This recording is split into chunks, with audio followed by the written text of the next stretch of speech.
রাত্রে সারা রাত যখন ছাগলগুলো না খায়া থাকে তো সকাল বেলা ধান ক্ষেতের মধ্যে ফালাই দিছিল, এই জন্য মুরুগটাই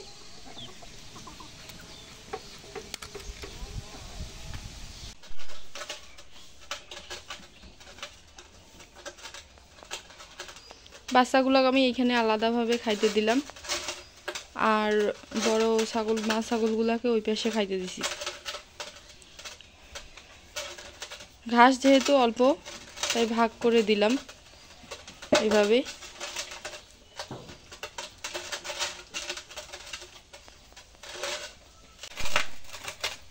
রাত্রে সারা রাত যখন ছাগলগুলো না খায়া থাকে তো সকালবেলা সকাল হইলেই মানে এদের যা কাহিনী শুরু হয়, খাওয়ার জন্য মনে হয় যে 1 বছর থেকে মনে হয় না খায়া আছে। কি কাড়াকাড়ি করে খাইতেছে দেখেন।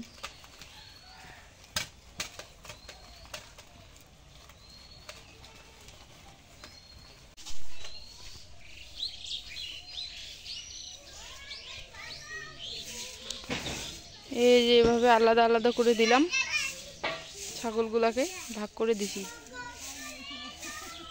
কাজিয়া করে খুবই, ভাগ করে দিছি, এখন নিজের মতো করে খাইতেছে। সকালবেলা এদিক ঝাড়ু দিতেছে আশা।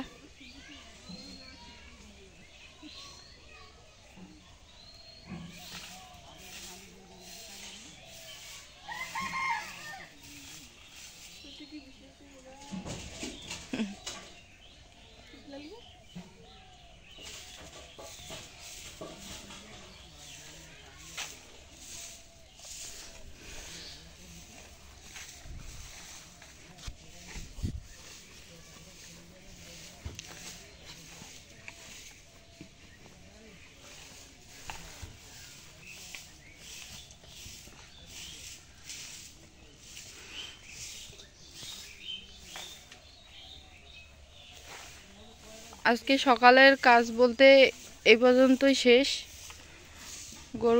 গরু বাছুর বের করা, তারপর হচ্ছে ছাগল ছালি বের করে গরুর ঘর পরিষ্কার করলাম, তারপর হচ্ছে গরুকে যে পোয়াল দিলাম, বড় গরুটাকে দিলাম, ছাগলগুলা মানে বাঁধলাম, তারপর হচ্ছে ছাগলের ঘরও পরিষ্কার করলাম, তারপর ছাগল খাইতে দিলাম।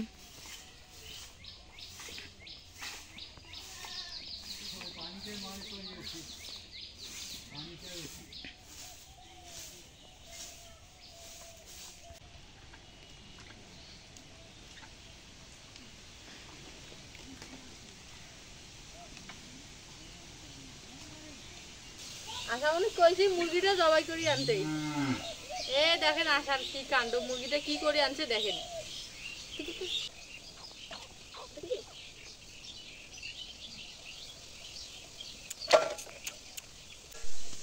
ধান ক্ষেতের মধ্যে ফালাই দিছিল, এই জন্য মুরুগটাই মানে এরকম অবস্থা আর কি।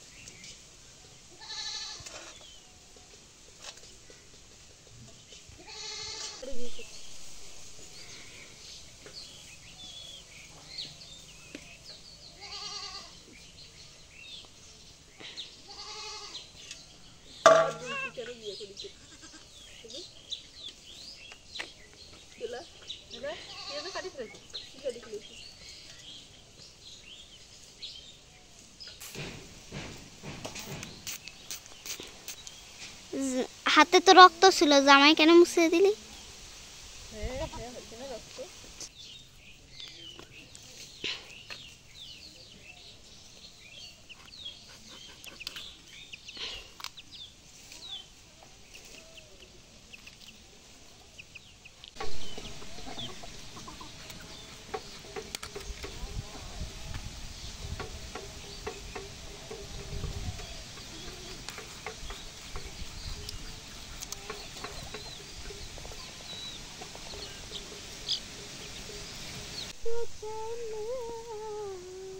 গোস্ত কিন্তু ভালোই হলো মোটামুটি, তো প্রায় আধা সারের মতো হবে, আধা কেজির মতো।